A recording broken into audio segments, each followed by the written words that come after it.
안녕하세요. 저는 얼마 전 이혼하고 아이들과 살게 된 평범한 40대 여성입니다. 정말 아직도 이혼한 과정을 생각하면 미치고 환장할 일이지만 사람들이 진짜 이런 나쁜 사람들에 대해 알아야 할 것 같아서 이렇게 사연글을 쓰게 됐어요. 저와 남편은 정말 평범한 사람들이었고 평범하게 결혼을 하게 된 커플이었어요. 둘 다 평범한 월급쟁이였고 본가가 같은 동네라는 공통점 덕분에 더 빨리 친해졌죠. 정말로 모난 곳도 없고 시댁에 문제가 있는 것도 아니었어요. 친정도 시댁도 잘 사는 편은 아니었지만 둘 다 비슷했으니 그게 더 낫다고 생각했죠. 그런데 10길 물속은 알아도 한 길 사람 속은 모른다잖아요. 시댁 사람들이 그런 사람들일 줄이야 상상도 못했죠. 처음으로 이상하다는 것을 느낀 것은 결혼 4년 차였을 때예요. 남편이 휴가를 앞두고 있던 여름에 몸을 만들겠다며 8kg짜리 아령을 들고 운동하다가 발가락에 아령을 떨어뜨려서 발가락 골절을 입게 됐어요. 불행인지 다행인지 엄지발가락은 다치지 않았지만 나머지 3, 4, 5번 발가락이 부서졌어요. 발가락 뼈뿐만이 아니라 발등뼈도 문제가 생겨서 결국 수술을 해야 했고 핀도 박아야 했죠. 한마디로 대공사였어요. 나오는 병원비와 수술비는 그때그때 생활비에서 냈고요. 실비보험을 제가 내고 있었으니 당연히 실비보험에서 돈이 나올 거라고 생각했거든요. 그런데 수술비가 생각보다 많이 나와서 생활비가 좀 모자라더군요. 여보, 얼마 전에 보험 청구하지 않았어? 진단금이랑 수술비 그거 나왔으면 나한테 줘야 해? 우리 지금 생활비 너무 모자라. 그거? 일단 신청은 해놨는데 한번 알아볼게. 조금만 기다려줘. 그런데 생활비 많이 모자라? 이번 달 초에 당신이 교육 듣는다고 40만 원 가져갔잖아. 그것 때문에 좀 힘들어. 저와 남편은 통장을 합친 건 아니었어요. 결혼하면서 오랫동안 몰던 중고차를 팔고 새로운 차를 사느라 대출을 받았고 집을 구매하면서 또 대출을 받았죠. 남편 앞으로 150만 원 넘게 대출금이 들어가고 있는 실정이라 필연적으로 제가 생활비를 부담하고 있었거든요. 그러다 보니 이런 식으로 돈이 나가면 제 월급에서 돈을 더 써야 하는 일이 생겼던 거죠. 그날의 대화는 대수롭지 않게 넘어갔어요. 그런데 수술한 지 2주가 넘어가는데도 보험금이 나오지 않더군요. 퇴원 시에는 입원비 관련한 보험금이 나와야 하는데 말이죠. 답답한 마음에 남편에게 먼저 말을 꺼냈어요. 혹시 보험 어떻게 됐어? 혹시 결격 사유라도 있었던 거야? 그런 건 아니고, 그런데 병원비 많이 나왔어? 우리가 모아놓은 돈에서 좀 뺏어 쓰면 안 될까? 그 돈으로 써도 상관은 없는데 그래도 보험이 왜 안 나오는지는 알아야 할 거 아니야. 당신 보험이 생활비에서 나가는데 도움이 안 될 것 같으면 없애는 게 맞고 더 좋은 데로 갈아타면 되니까. 그렇게 말하면서 남편을 봤는데 남편은 곤란한 얼굴을 하고 있더라고요. 거기에서 뭔가 있는 것 같다는 생각이 들었어요. 남편이 원래 손해보는 걸 싫어했거든요. 계산을 꼼꼼하게 잘하고 관리도 잘하는 사람인데 보험 하나 가지고 저런 곤란한 얼굴을 하는 건 중간에 문제가 있다는 이야기잖아요. 그래서 남편을 추궁했어요. 보험 약관 한번 보여줘. 문제가 뭔지 내가 찾을 테니까. 여보, 그냥 이번 한 번만 넘어가면 안 될까? 나도 말하기 좀 그래서 그래. 도대체 뭐 때문에 이렇게 당신이 저 자세로 나와? 다음에도 이런 일 없으리란 보장 없잖아. 그러면 그때마다 생활비 뭉텅이로 날아가는 거고. 그럼 보험은 왜 넣어? 빨리 보여줘. 남편이 아무것도 안 하고 지켜만 보길래 저는 답답한 마음에 중요한 서류를 넣어두는 서랍부터 열어댔어요. 그리고 제가 원하던 서류를 찾았죠. 그런데 남편 실비의 피보험자가 남편이고 계약자, 즉 계약을 체결한 사람이 시모로 되어 있더군요. 게다가 수익자도 시모였어요. 저는 설마 하는 마음으로 남편을 쳐다봤어요. 남편이 고개를 푹 숙이더군요. 설마 어머님이 청구 금액 다 가져간 거야? 당신 이거 처음부터 알고 있었어? 그거 나 사회생활 시작할 때 엄마가 아는 사람 통해서 받아준 거거든. 그래서 결혼 전까지 엄마가 돈 내주고 있어서 일단 엄마가 계약한 거기도 하고 나도 별 생각 없었지. 남편 말에 제가 답답한 듯 남편에게 따졌어요.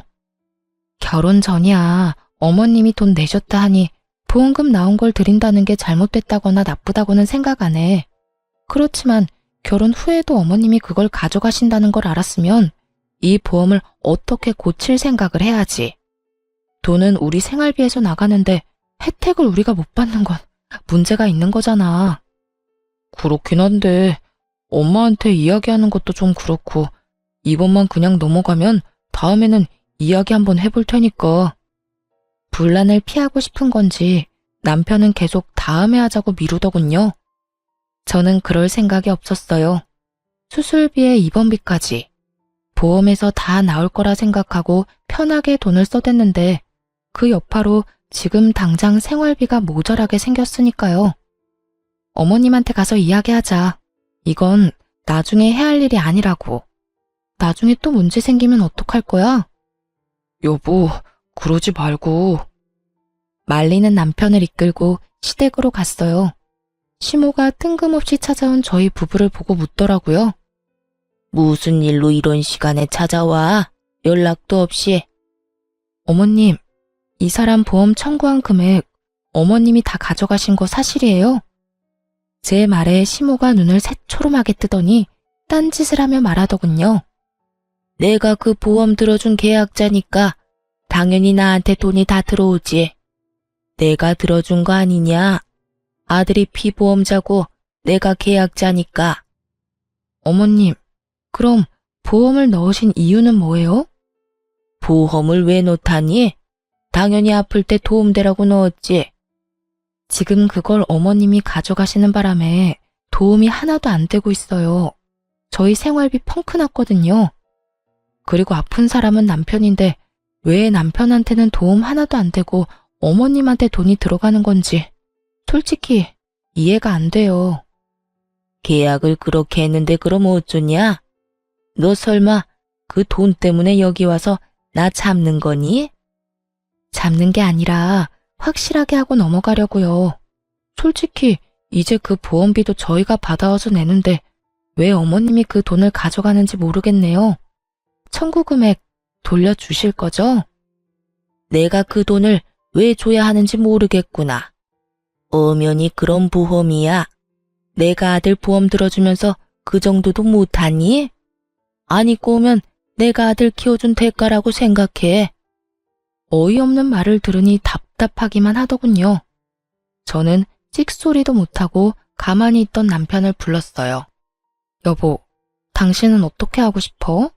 이렇게 앞으로 병원비 보험 지원도 안 받으면서 생돈으로 다 낼 생각이야? 그건 아니지만. 남편은 정말 답답하게도 저와 시모 사이 눈치만 보더군요. 하긴 자기 입으로 무슨 말을 하겠어요? 결혼 전에는 시모가, 결혼 후에는 제가 내줘서 본인이 돈 낸 적은 한 번도 없으니 말이죠.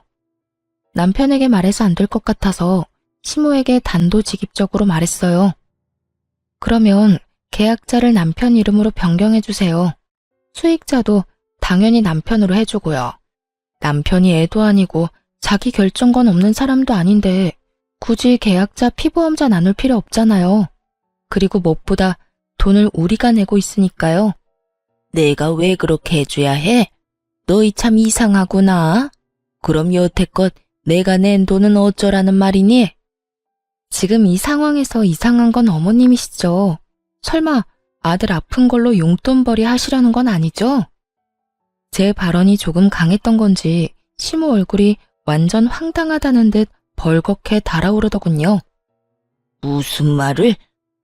이 상황이 딱 그거잖아요. 정작 아픈 아들이 돈 다 내고 치료받았는데 보험은 어머님이 다 먹겠다는 말이 그 뜻으로밖에 안 들리잖아요. 제가 어플 체크해보니 여태 보험비를 아예 안 받았던 것도 아니고 그 전에 받으신 것만으로도 내신 금액은 돌려받으신 것 같은데요. 제 말에도 시모는 아무 말 없이 입만 꾹 닫고 있더군요. 더 이상 말하면 자기 얼굴에 똥칠하는 것밖에 안 되니 뭐를 새로 일관하려는 느낌이었어요. 그 모습에 저도 마음 단단히 먹었죠. 지금 당장은 남편 건강이 그리 나쁘지 않아서 저 보험이 필요 없을 수도 있지만 나중에 나이가 들면 저희가 얼마나 큰 손해를 보겠어요. 그래서 남편에게 말했죠. 어머님은 계약자 수령인 바꿀 생각 없으신가 보네. 그럼 어쩔 수 없지. 퇴원하고 당분간은 시댁에서 지내. 당신 다리 다 나아서 목발 없이 다닐 수 있을 정도 되면 그때 집으로 와. 그 전에는 집에 돌아올 생각 말고. 여보, 그게 무슨 소리야? 무슨 소리긴. 어머님이 보험금 다 가져가신다잖아. 나는 생활비로 병원비, 보험비 다 내고도 보험금 못 받는 사람 됐으니 당신 수발까지 못 든다는 말이야. 어머님이 그 큰 돈 다 가져가셨으니 어머님이 알아서 당신 간병해 주시겠지. 나는 돈 날리고 무보수 노동까지는 못해. 게다가 당신 집에 있으면 돈만 더 나가고. 어머님이 받아가신 돈만큼 여기서 신세지다가 와. 어머님도 고생하세요. 이 사람 아직 해야 할 거 많아서 도와주셔야 할 거예요. 그렇게 말하며 제가 주섬주섬 제 물건을 챙기자 시모의 꾹 닫힌 입이 다급히 열리더군요. 너 그게 무슨 소리야? 내가 왜 아들 병간호를 해? 제 말 못 들으셨어요? 어머님이 받아가신 돈만큼 고생하시라는 말이에요. 계약자 변경 안 해주신다니 어쩔 수 없죠. 앞으로 남편 아프면 시댁으로 보내드릴게요. 안 아프면 좋지만 나이 들수록 아플 일만 남은 거 아시죠? 여보, 진짜 나 놔두고 가는 거야?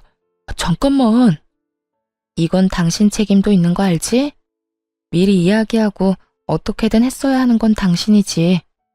알아서 어머님 설득시켜서 돌려놓거나 아예 안 먹힐 것 같으면 보험 해지해. 나는 그 돈 계속 내줄 생각 없으니까 잘 해결하고 와. 그렇게 이야기하고 나와버렸죠. 솔직히 진짜 화났거든요. 그런 이야기를 저한테는 해야 하는 거 아닌가요? 그래도 안 보이니 속은 좀 편하더라고요. 남편이 오른쪽 발을 다치는 바람에 아침에 누가 운전해주지 않으면 직장에도 못 가고 병원도 못 가는 상황이었거든요. 생활비는 제가 가지고 있으니 택시는 못 탈 거고 매일 아침 저녁으로 시모가 남편 직장 병원까지 왔다 갔다 해야 할 판이었죠. 그리고 저는 남편이 시댁에 가 있는 동안 돈 한 푼 안 줬거든요. 돈 받아간 사람은 따로 있는데 제가 돈을 줄 이유가 없잖아요. 그렇게 일주일을 버티더니 결국 시모가 남편을 돌려보냈더군요.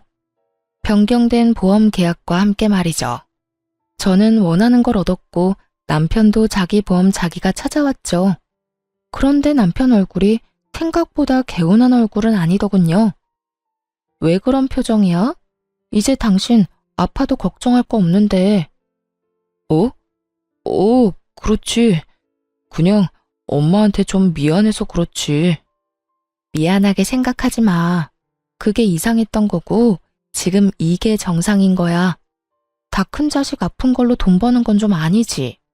비용도 우리가 다 내는데.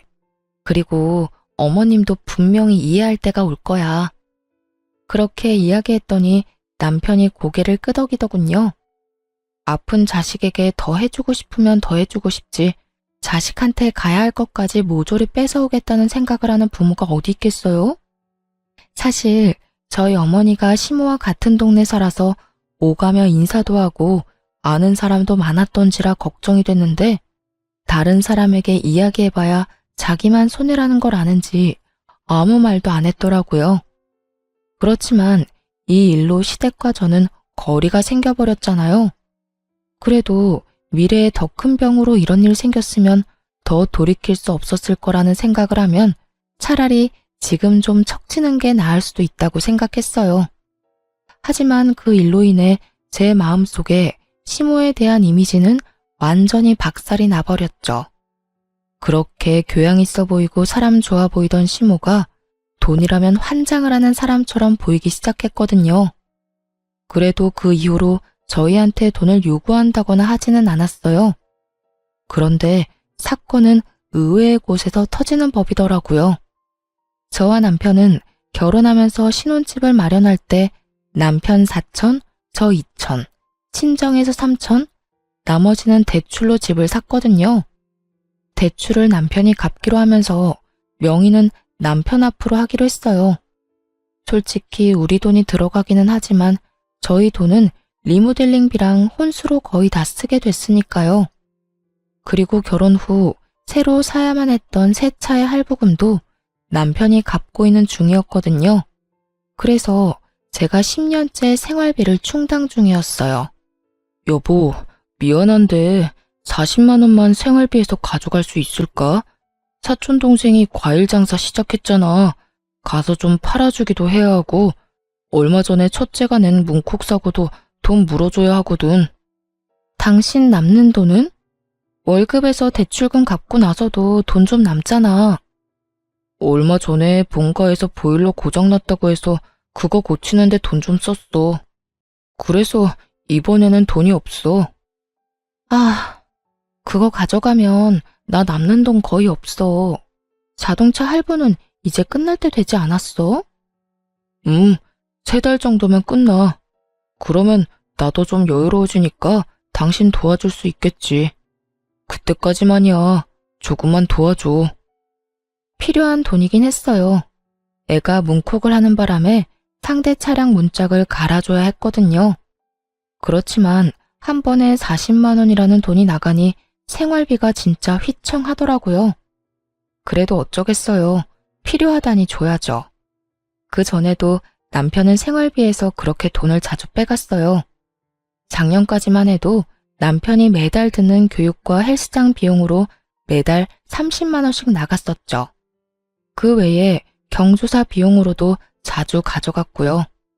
생활비를 비상금 정도로 생각하는 남편을 보며 그 집도 차 할부금이 다 끝나면 괜찮겠지 하는 생각을 했어요. 그런데 남편에게 돈을 빌려주고 정말 오랜만에 가계부를 살펴보는데 이상하게도 남편이 매달 4, 50만 원씩 꼬박꼬박 가져가고 있는 걸 발견했거든요. 물론 이유는 다 달랐지만 정말 한 달도 빠짐없이 매달 가져갔어요. 그리고 항상 10일에서 15일 사이에 돈을 빼가는 걸 알게 됐죠. 이상하잖아요.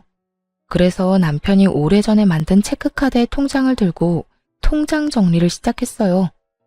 하나둘씩 찍혀 나오는 내역을 보면서 저는 점점 입을 다물지 못하게 됐어요.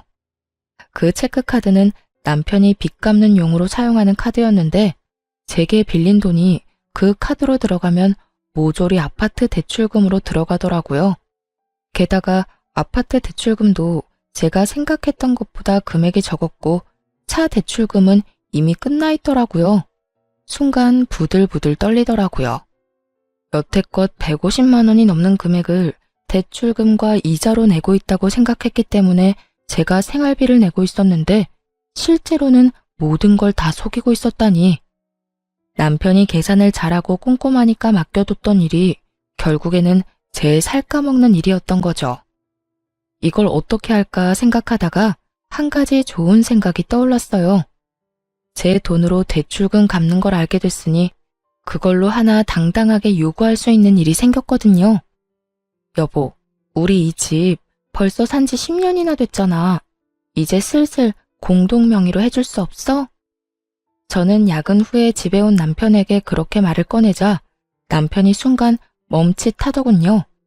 그러더니 저를 한번 슬쩍 보고는 다시 식사를 하며 말했어요. 그건 안 돼. 내가 돈 갚고 있는 거 알잖아. 솔직히 10년간 내가 다 갚았는데. 그리고 누구 명의면 무슨 상관이야? 우리한테 문제가 있는 것도 아니고 나 죽으면 어차피 다 당신이랑 애들 건데. 그러니까 누구 명의면 무슨 상관인데? 그러면 공동명의 해도 되잖아. 아니, 도대체 갑자기 왜 공동명의를 해달래? 10년간 아무 일 없이 잘 지내왔잖아. 내가 어제 당신 통장 정리하면서 알게 됐거든. 나한테서 받아간 돈 다 대출금으로 들어가고 있던데, 그리고 차 대출금도 벌써 다 갚았더만. 대출금 금액도 나한테 말했던 것보다 더 적고. 제가 그렇게 말하자 남편이 인상을 팍 쓰더군요. 그걸 당신이 왜 봐? 그거 사생활 침해야. 그럼 난 그거 모르고 내내 당신한테 뒤통수 쳐맞고 있어야 됐어? 당신 진짜 어이없다. 내 돈으로 생활비하고 대출금까지 갚았으면 당연히 내가 원하는 것 정도는 해줘야 하는 거 아니야? 왜 나만 죽어라 돈 대고 있는데? 그럼 이참에 말해봐. 나한테 가져간 돈이랑 당신이 원래보다 부풀린 대출금 다 어디로 가져가는 건데? 제가 그렇게 이야기하자 남편도 아무 말 못하더군요. 솔직히 공동명의를 안 해주는 이유를 모르겠더라고요. 내가 그거 다 봐주겠다고. 그러니까 공동명의 하나 해달라는 건데 그게 그렇게 힘들어? 막말로 내가 내 월급으로 내 용돈 썼어? 내 월급으로 생활비 하느라 모아놓은 돈도 많이 없는데 너는 나 몰래 뒷주머니 차고 있었잖아. 이 집에 기여하는 돈으로만 본다면 제가 남편보다 돈을 더 많이 내고 있었는데 말이죠. 남편의 저런 모습을 보니 저도 부글거렸어요. 그래도 해주겠다는 말은 절대로 안 하는 남편을 보며 저도 마음을 굳게 먹고 말했죠. 그래, 당신 맘대로 해. 대신 당신은 생활비 쓰지 마. 집에 있는 전기, 난방도 쓰지 말고. 그것도 내 생활비로 내잖아. 아, 제발 좀. 이런 식으로 유치하게 굴지 마. 먼저 치사하게 군 게 누군데? 너 하는 행동이 괘씸해서라도 나 너 용서 못해. 당분간 당신한테는 절대로 생활비 안 줄 거니까 알아서 해. 그 뒤로 정말 남편에게 1원 한 푼 안 줬어요. 난방이랑 전기도 못하게 막아버렸고 냉장고에 음식도 못 먹도록 아이들 음식도 단품 요리로 만들어서 바로 먹어버렸어요. 밥도 딱 애들이랑 저 먹을 만큼만 만들어서 먹고요. 식재료만으로는 만들어 먹을 수 없으니 남편은 며칠간 라면만 먹더군요. 그렇게 치사하고 깐깐하게 구니 한 3개월이 지나자 남편이 저에게 항복의 메시지를 보냈어요. 미안해. 내가 사과할게. 그러니까 이제 제발 그만해. 시켜 먹는 것도 하루 이틀이고 아침 거르는 것도 익숙하지 않은 사람에게는 더 힘든 법이거든요. 결국 그걸 견디지 못한 남편이 저에게 먼저 사과를 하게 된 거죠. 미안하면 공동명의나 해줘. 솔직히 나도 이렇게 치사하게 굴기 싫거든. 근데 여태껏 들어간 내 돈이 아까워서라도 그러면 안 되는 거잖아. 그리고 결혼할 때 언젠가는 공동명의 해준다고 했잖아. 그 말 지금 지킨다고 생각해. 10년간 나한테 돈 부풀리고 가져갔으면 이 정도 요구가 그렇게 큰 건 아니잖아. 그치? 제 말에 남편이 한숨을 푹 쉬더니 그러더군요. 알았어. 공동명의 해줄게. 저는 기분이 너무 좋았어요. 그렇지만 너무 티내지 않으려고 노력했죠. 사실 결혼 초에는 공동명의는 해도 안 해도 그만이라는 생각을 하고 있었는데 결혼 10년 차 되니 제 재산을 가지고 싶다는 생각이 들었거든요. 게다가 제가 돈을 안 버는 것도 아니고 그걸로 집에 생활비로 다 쓰는데 제 앞으로 된 재산이 아무것도 없다는 것도 좀 싫었고요. 그래서 남편이 공동명의 해줄 날만 기다리고 있었죠. 그런데 그 다음날 시모가 저희 집에 찾아왔더군요. 너 이게 도대체 뭐 하는 짓이니? 네가 뭔데 공동명의를 요구해? 네가 한 게 뭐가 있는데 내 자식 재산을 넘봐? 어이가 없었어요. 다짜고짜 와서 저한테 이런 막말을 하다니. 남편은 그런 시모를 말리려 애쓰더라고요. 놔봐. 넌 바보 등신이야? 어떻게 된 게 네 손 안에 들어온 것도 못 지켜서 이 난리야? 시모의 그 말에 저도 빈정이 확 상해버렸어요. 솔직히 왜 제가 저런 소리를 들어야 하는지 모르겠더라고요. 그래서 저도 시모에게 이야기했죠. 어머님, 남편이 그간 저한테 가져간 돈이 얼만지 아세요? 그리고 남편이 그간 대출금 부풀려서 이야기해서 생활비 지원조차 안 하고 뒷주머니 찬 게 얼만지는 알고 그런 말씀 하시는 거예요? 그게 무슨 소리야? 집값 낸 사람이 집주인이지. 그러니까요. 그 집 대출금도 제 돈 가져가서 냈던데 그것도 모르고 지금 여기 와서 저한테 이러시는 거예요? 뭐? 그게 무슨 소리야? 시모가 처음 듣는 내용인 듯 남편을 쳐다보더군요. 남편이 한숨을 푹 쉬고는 시모에게 말했어요. 제가 와이프 생활비로 대출금을 좀 냈어요. 얼마를? 한 달에 4, 50만 원 정도요. 올랑. 화내려는 시모 앞에 제가 한마디 더 붙였어요. 매달요. 10년간. 그래도 그렇지. 4, 50만 원은 내줘도 되지. 제가 생활비로 150, 200 정도 이미 내는데도요. 생활비도 네가 내냐? 넌 생활비 안 줘? 네. 남편 말에 시모가 눈을 질끈 감더군요. 제가 이 집과 생활 유지에 돈을 더 많이 내는데 그거 요구하는 게 과한 일인가요? 나는 모르겠다. 니들이 알아서 해라. 시모는 무슨 말이 하고 싶어서 왔는지는 모르겠지만 그 말만 남기고 후다닥 사라졌어요. 분명히 아들 편을 들며 저를 혼내주고 싶었던 모양인데 어쩌겠어요. 사실로 따지면 제가 그 집을 가져도 모자란 것을. 그리고 솔직히 애초에 리모델링 비용까지 하면 오로지 남편 거라고 하는 것도 웃기잖아요. 그렇게 남편은 조만간 공동명의 해주겠다고 약속까지 했어요. 기분이 좋았지만 그 기분도 금방 가라앉았어요. 남편 때문이 아니라 친정사정 때문에요. 저희 친정어머니가 지병으로 몇 년을 앓고 계셨는데 당장 수술이 필요한 상황이었거든요. 게다가 저는 생활비 쓰느라 돈 모아놓은 것도 많지 않았고요. 남편과 함께 모아둔 돈은 더 큰 집으로 가거나 애들 교육에 쓸 목적으로 모은 거였거든요. 제가 남편에게 슬쩍 물었죠. 여보, 우리 모으고 있는 돈 좀 빌려줄 수 있어? 우리 엄마 이제 곧 이식 수술인데 수술비가 너무 많이 들어서. 장모님 이식 수술 잡혔어? 그런데 어쩌지? 그 돈 지금 빼면 더 손해야. 이때껏 모아놓은 돈은 다 더 부풀리려고 각종 펀드랑 주식에 넣어놨잖아. 지금 팔면 원금도 보전 못해. 남편이 난색을 표하며 안 된다고 하더군요. 그거 말고 지금 모으고 있는 돈들은 그냥 적금만 깨면 되니까 괜찮잖아. 그래도 그건 우리 집에 문제 생기면 사용할 비상금이잖아. 그걸 장모님 수술비로 주는 건 좀... 처남은? 처남은 돈 없대? 걔 이제 막 결혼했는데 무슨 돈이 있겠어? 그러지 말고 좀 빌려줘.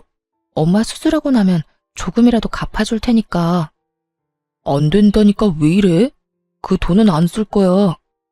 단호한 남편 답변에 속이 확 상했어요. 설마 제가 공동명의를 해달라고 했다고 그걸 이런 식으로 갚나 싶은 생각까지 들 정도였죠. 그럼 공동명의나 빨리 해줘. 꽥 소리 지르고 그날 대화는 그렇게 종료됐어요. 장모님이 아프다는데 괜찮냐는 말은 한마디도 없고 돈은 절대 못 빌려준다는 남편놈에게 우라가 치밀었어요. 그 다음날 남편이 야근하는 동안 저는 칼퇴근하고 집에 와서 남동생을 불렀어요. 누나, 엄마 수술비 어떡할 거야? 엄마 보험은 없나? 보험 있긴 한데 기대하기는 좀 어려워. 특약도 많이 없었고 그냥 기본이라. 낸 만큼 다 못 돌려받을 가능성이 높지. 너희 매형도 진짜 너무하지 않니? 어떻게 장모님 아프다는데 돈 절대로 못 빌려준다고 그렇게 선을 긋고. 너무 그렇게 생각하지 마. 매형도 생각이 다 있겠지. 일단은 대출이라도 해봐야지 뭐. 그렇다고 엄마 저대로 수술도 못하게 둘 수 없잖아. 아버지 돌아가시고 우리 두 남매 키우느라 고생하셨잖아. 호강도 못 시켜드렸는데. 동생을 집으로 부른 건 반찬을 싸서 주기 위해서였어요. 올케가 입덧이 심했는데 저번에 저희 집에서 먹었던 음식이 너무 먹고 싶다고 해서 저희 집 반찬하면서 겸사겸사 양을 더 많이 해서 만들었거든요. 그래서 동생을 불렀는데 엄마 수술 이야기 때문에 커피 한잔하며 이야기하다가 시간이 좀 늦어졌죠. 남편은 아직 들어오지 않고 있어서 이만 동생을 보낼 생각이었어요. 반찬 양이 많아서 동생 배웅도 할 겸 지하 주차장으로 같이 내려갔어요. 엘리베이터 타고 내려서 동생 차에 반찬이랑 애기용 물품을 싣고 있는데 뒤에서 익숙한 목소리가 들리더군요. 그러니까 미친 거지. 왜 내가 모아둔 돈을 처가에 갖다 붓냐? 와이프가 정신이 나간 거지. 얼마 전에는 돈독이 올랐는지 집도 공동명의 하라고 해서 난리도 아니었잖아. 아무리 봐도 남편 목소리였어요. 순간 벙쪄서 아무 말도 못하고 듣기만 하는데 가관도 아니었어요. 내가 나서려니 동생이 갑자기 조용하라는 제스처를 하며 폰을 꺼내 허둥지둥 녹음 버튼을 누르더라고요. 공동명의 해줬냐고? 내가 왜? 나 그거 해줄 생각 없어. 그냥 말만 그렇게 해놓은 거야. 안 해주면 지가 어쩔 건데? 진짜 괘씸해서라도 안 해줄 거야. 그리고 자기 엄마 아픈 걸 왜 내 돈으로 해결하려고 하는지 이해가 안 간다니까. 돈이 너무 아깝잖아. 어차피 곧 죽을 사람 병원비를 왜 우리가 내?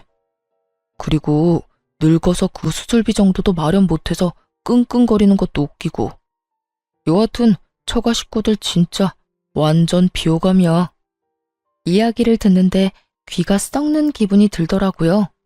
그런데 더 놀라운 이야기가 그 뒤에 나왔어요.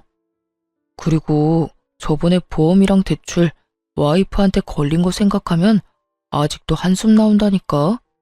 그래, 그 보험 청구 금액 와이프 몰래 엄마랑 나눴거든. 병원비는 생활비로 내고. 근데 그거 안 준다고 쌩 난리를 치더니 결국 나 본가해버리고 가버리는 거 보고 완전 정이 뚝 떨어지더라니까. 그걸로 이번에도 비상금 잘 모을 수 있었는데 딱 걸려가지고 대출금도 와이프 돈으로 야금야금 잘 넣고 있었거든. 부풀려서 이야기해서 생활비도 와이프가 다 내도록 설계 다 해놨는데 말이지. 이번에 걸리는 바람에 다음 달부터 와이프가 돈 달라고 할까봐 그게 걱정이야. 누구랑 무슨 통화를 하고 있는지는 모르겠지만 제 속내를 그대로 드러내는 남편놈 목소리를 들으며 진짜 하늘이 무너지는 기분이었어요. 처음부터 제 돈으로 자기들 배를 열심히 채우고 있었더라고요. 완전 열이 받을 대로 받은 저는 씩씩대며 주변을 살폈어요. 남편은 제가 지하 주차장에 있을 거라는 생각도 못하고 통화 끝나고 올라가려고 통화를 이어가고 있더군요. 저는 올케한테 챙겨주려던 겉절이 김치의 뚜껑을 열어서 남편에게 다가갔어요. 낄낄대며 발끝을 벽에 툭툭 차고 있던 남편놈 얼굴에 겉절이를 확 부었죠. 으이씨, 뭐야? 겉절이 맞은 남편놈이 얼굴을 들어 인상을 쓰더군요. 그리고 그 앞에는 그 인상보다 더 더러운 표정의 제가 있었죠. 야, 너 우리 엄마 수술비 안 빌려준다던 게 돈이 아까워서 그런 거였어? 어? 말해봐. 통화할 때는 말만 잘하더니 왜 꿀먹은 벙어리야? 저는 남편놈 멱살을 쥐면서 남편을 추궁했어요. 그랬더니 동생이 급히 저를 뒤에서 말리더군요. 누나, 참아. 이렇게 화낸다고 될 일 아니잖아. 누나가 일단 참아. 아이씨, 더 이상 나 열받게 하지 마. 지금 이 상황도 짜증내기 일보 직전이니까. 방구 낀 놈이 성질낸다고 딱 그거였어요. 지금 네가 짜증이 나? 그래, 내고 오늘 너 죽고 나 죽자, 어? 열받은 제가 또 달려들자 동생이 말렸어요. 너 이대로 나 안 넘어가? 이혼해. 당장 이혼하자고. 이딴 식으로 너한테 돈 한 푼이라도 더 주면 내가 등신이고 바보 천치지. 누가 그런다고 겁낼 줄 알아? 이혼? 그래, 해. 하면 되지 왜 못하겠어? 보나마나 내가 더 유리하다고. 진짜 미치고 환장하겠더라고요. 자기가 뭐라고 저렇게 당당한지. 저는 이악 물고 이혼 소송에 들어갔어요. 엄마가 아픈데 저놈 얼굴까지 보고 있다간 속에 천불이 날 것 같았거든요. 소송 진행 중에 엄마 이식 수술 날짜가 잡혔어요. 엄마한테는 이혼한다는 말 안 했거든요. 괜히 걱정하고 스트레스만 받으실까 봐요. 수술 다 끝나면 이야기할 생각이었죠. 수술 며칠 전 엄마가 저랑 동생 불러서 그러더군요. 혹시라도 수술 잘못되거나 문제 생기면 엄마 폰 안에 사진 첩봐. 엄마가 거기에 너희들한테 조금이라도 물려주려고 모아둔 것들 사진 찍어놨어.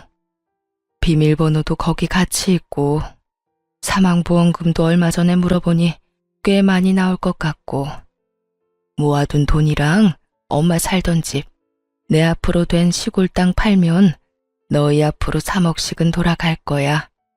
그리고 수술비도 걱정하지 말고 무조건 그 통장에 있는 돈 써. 알았지? 동생과 저는 깜짝 놀랐어요. 평소 친정엄마가 항상 돈 없다는 말을 밥 먹듯이 하니 저도 동생도 당연히 어머니에게 돈이 없다고 생각했거든요. 그런데 이렇게 알뜰살뜰 모아놨을 줄은 상상도 못했죠. 이제 수술만 잘 되면 된다고 생각하고 있었는데 수술 도중에 어머니가 돌아가셨어요.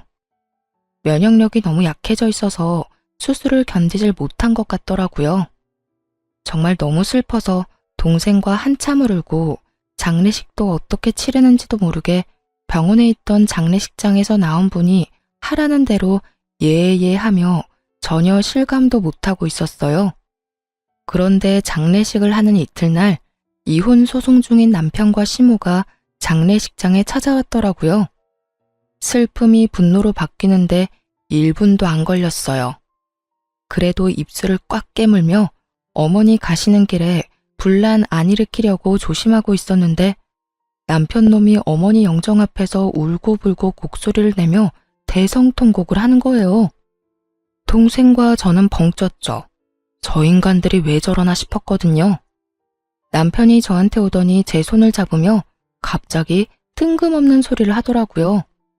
여보, 많이 힘들지? 다 괜찮아. 내가 곁에 있잖아. 저는 처음에 제가 잘못 들은 줄 알았어요. 지가 왜 날 걱정해요? 치열하게 한 푼도 안 뺏기려고 이혼 소송 중인데 갑자기 와서 챙기는 척? 착한 척? 환장하고 기가 차서 제가 물었죠. 이게 뭐 하는 짓이야? 당신이 여길 왜 와? 여기 와서 눈물 흘릴 자격도 없는 놈이? 저의 차가운 말에도 남편 놈이 제 손을 꼭 붙잡더니 그러더군요. 많이 속상했지? 내가 다 미안해. 이렇게 장모님 잃고 나니 당신이 얼마나 소중한지 깨달았어. 그러니까 우리 이혼은 없던 걸로 하고 다시 잘 살아보자. 점점 더 기괴해지는 남편놈 행동에 저는 이 인간의 의중을 알 수 없어서 궁금증만 생길 뿐이었어요. 다시 잘 살아? 당신이랑 내가 왜? 나한테 한 푼도 주기 싫어서 이혼 소송도 그렇게 지랄맞게 하고 있으면서? 그래, 당신 입장에서는 그렇게 생각할 수 있지. 하지만 다 당신을 위해서였어. 그리고 당신이 원하면 다시 재결합하면 바로 집도 공동명의로 해줄게. 그거 당신이 원했잖아. 남편놈 말에 미치고 팔짝 뛰겠더라고요. 갑자기 재결합 이야기를 왜 하냐고요? 근데 그 의문을 해결해줄 사람이 금방 다가오더라고요. 시모와 어머니의 친구분이셨어요. 어머니 친구분은 보험 설계사로 일했었고 지금은 일을 그만두셨는데 이분이 저희 어머니와 시모 두 사람을 다 알고 있었거든요. 아휴, 그래. 저번에 사망보험금 얼마 나오는지 알려달라고 전화했을 때도 너희 이혼 전혀 모르고 있었어. 그리고 네 시어머니도 둘이 진짜로 헤어질 생각 없어서 네 어머니한테 말 안 한 거라고 하던데 둘이 잘 돼서 어머니 모시면 얼마나 좋아하겠어. 그 보험 설계사의 말을 들으니 이제 알겠더라고요. 이 인간들이 뭘 원했는지요. 엄마가 사망보험금 알아보러 전화한 후에 시모랑 보험 설계사가 통화한 게 틀림없어 보였어요. 보험 설계사가 엄마 재산에 대해 이야기했겠죠. 그러니 돈 때문에 지금 저한테 다시 재결합하자는 이야기였죠. 그리고 지금 이혼 소송이 남편에게 유리한 쪽으로 흘러가지는 않고 있었거든요. 남편은 제가 집값을 내지 않아서 재산 분할을 해줄 수 없다는 상황인데 제가 남편 계좌로 보내준 돈과 생활비에 쓴 돈까지 제가 쓴 금액이 더 많아서 남편 원하는 비율로 안 되고 있었거든요. 자기가 좋은 조건으로 승소할 수 없을 것 같으니 저를 회유하려는 것처럼 보였어요. 게다가 유산으로 돈이 많이 나온다니 그것도 노렸을 테고요. 제가 몰랐으면 몰랐지 남편과 시모의 행동과 생각을 모두 알고 있는데 이런 개수작을 부리다니. 제가 얼마나 만만하게 보였으면 이럴까 싶었어요. 그것도 보인이 된 저희 어머니 앞에서 아까워서 수술비 못 주겠다고 지 입으로 말하던 놈이 뭐가 그렇게 당당한지. 그런데 시모가 그때 제게 다가오더니 굉장히 슬픈 얼굴로 말하더라고요. 아가, 고생이 많다. 우리 애가 철이 없어서 이혼 이야기가 나왔다만 그래도 너희는 애를 낳고 산 부부지 않니? 그리고 그렇게 큰 잘못으로 이혼하려는 것도 아니고 잠깐의 치기로 그럴 수 있으니 네가 이해하고 덮어주거라. 그 정도 흠은 살면서 아무것도 아니야.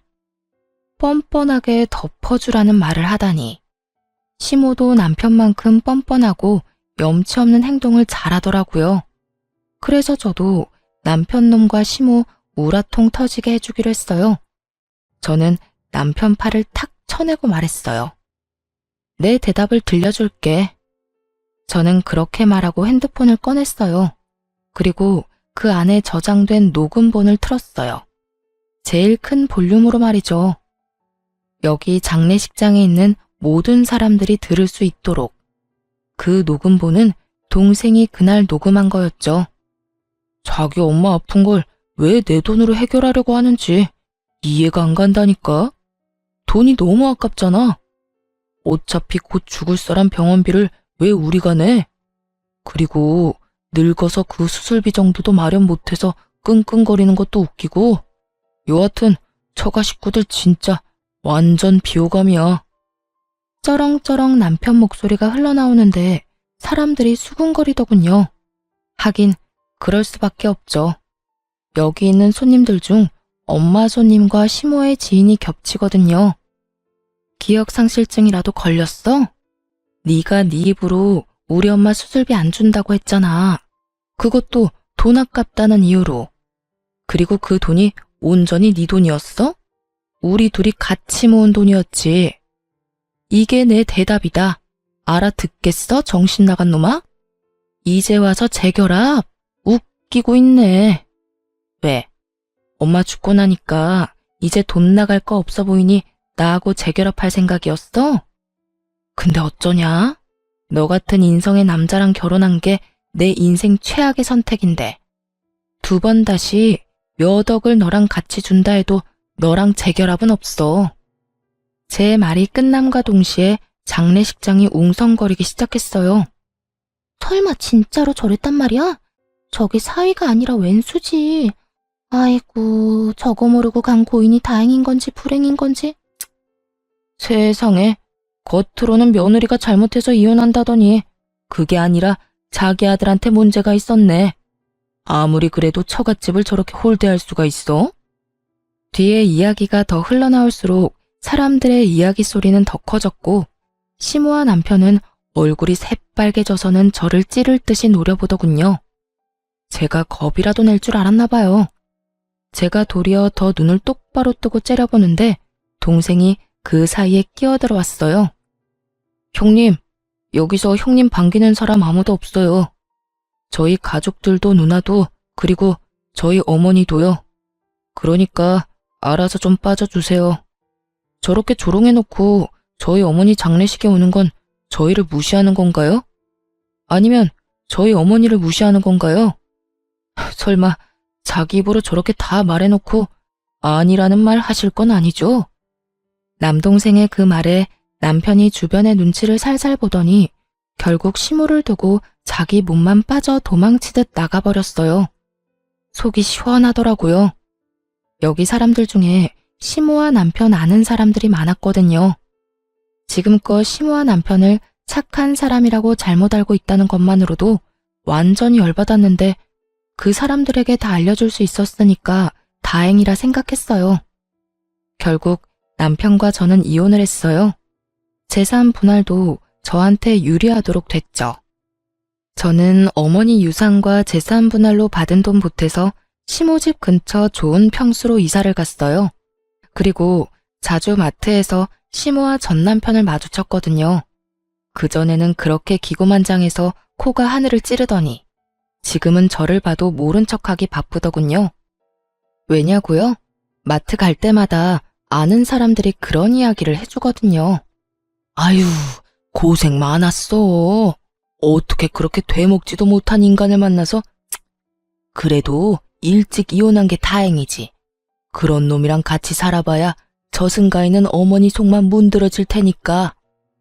그렇게 시모와 전 남편이 있는 곳에서 저를 다독이며 자주 말해줬거든요. 솔직히 사람들 입에 오르내리는 일은 저도 좋아하지 않지만 나쁜 인간들 엿먹이려는 일이라고 생각하니 도리어 의욕이 샘솟더라고요. 그렇게 몇 번 그 인간들 있는 곳에서 그런 소리 들으니 결국은 그 인간들도 못 참더라고요. 몇십 년이나 살았던 동네를 쫓겨나듯 도망가게 됐으니까요. 전 남편과 시모가 어디로 갔는지는 저도 몰라요. 하지만 두 사람의 행보가 어디든 이제 저랑은 상관없다고 생각해요. 저도 복수할 만큼 했거든요. 그렇게 돈 좋아하는 두 사람보다 더 많은 돈을 가지게 됐고 두 사람보다 더 좋은 환경에서 살고 있는 걸 봤잖아요. 그러니 얼마나 속이 쓰렸겠어요? 남의 떡이 더 커 보인다고 했어요. 이혼 후에 제가 가진 것들이 참 먹음직스럽게 보인 만큼 자기가 한 선택도 여전히 후회할 가능성이 높았죠. 솔직하게 말해서 대출금을 부풀려서 저 모르게 돈을 모으고 시모와 돈을 나눠 갖고 제 돈으로 대출금을 냈던 일들은 어떻게 보면 제가 이해하고 넘어갈 수 있었던 일이었어요. 그리고 그걸 위해 공동 명의를 내세우기도 했고요. 그런데 아픈 장모에게 들어갈 돈이 아까워서 빌려주지 않았다는 건 참을 수 없는 일이었어요. 남편이 엄마 수술비를 빌려줬더라면 저는 엄마의 유산으로 남편에게 더 잘해줬을 거예요. 사람 마음이라는 게 힘들 때 도움 주는 사람에게 더 잘해주고 싶거든요. 하물며 가족이 걸린 일인데 제가 얼마나 극진히 남편을 대했겠어요? 그런데 꼴랑 그거 아까워서 자기가 가질 수 있었던 모든 걸 잃게 됐으니 옆에 있을수록 자괴감과 후회가 전 남편과 시모를 무척 괴롭혔을 거예요. 결국은 참다 못해 떠나긴 했지만요. 저는 그들이 사라진 곳에서 편하게 잘 지내고 있어요. 전 남편과 시모가 뭘 하는지 전혀 모르고 연락도 들은 적 없어요. 다만 한 가지는 정확하게 알죠. 여기로 두 번 다시 돌아오지 못할 거라는 거요. 알게 모르게 좁은 동네였거든요. 제 결혼은 그렇게 확실하게 끝이 났죠. 여러분, 들어보니 어떠세요? 정말 세상에 이상한 사람 많죠? 겉으로만 봐서는 모른다니까요. 저도 남편이 저런 놈인지 나중에 알게 됐으니까요. 저도 그 일 경험 삼아 사람 보는 눈을 더 기르려 노력 중이에요. 오늘 사연은 저런 인간들도 있다는 걸 알려드리고 싶어서 쓴 거예요. 제 사연 재미있게 읽어주셨다면 감사합니다.